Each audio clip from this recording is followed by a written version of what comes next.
شو تمثل لك القضية الحسينية خلال أيام محرم الحرام؟ اللهم صل على محمد وآل محمد. السلام على الحسين أبو عبد الله، والسلام على أصحاب الحسين، السلام على زينب الجبل الصبر أم المصائب. السلام عليكم ورحمة الله وبركاته. حقيقة بالبداية أتشكر من أخوي سماحة الشيخ نعيم السعيدي لأنارنا بهذه الكلمات الحسينية، كذلك الشكر الموصول إلى الأخوة القائمين في مضيف عشائر المرعي. للعشرة الثانية سنويا هذه المجالس الحسينية تقام، ومنها العبر ومنها الدروس اللي نستفادها سنويا، جزاهم الله خير الجزاء.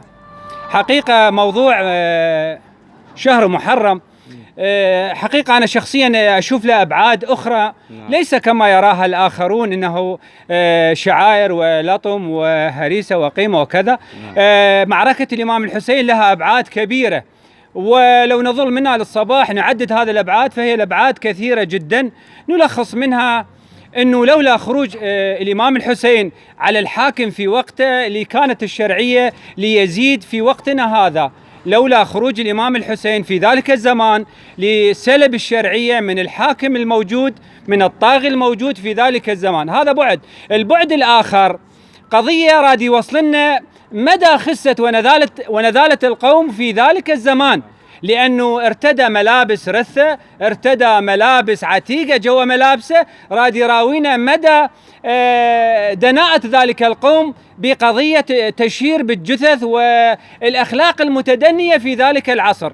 هذا بعد آخر. البعد الثالث من معركة الطف، شاهدنا قضية أبي الفضل العباس عليه السلام اللي طرحت معنى كبير ومعنى للخوية لم تجسد بعدها من ذلك اليوم لهذا اليوم. حقيقة الإمام العباس عليه السلام قمر بني هاشم حقيقة مظلوم بعض الأحيان من المجالس الحسينية. هو ليس كرجل راح يجيب ماي وما جاب الماي ما وصل الماي وشقت لا، كان الإمام أبو الفضل عليه السلام كانت له مهام عديدة لا تعد ولا تحصى.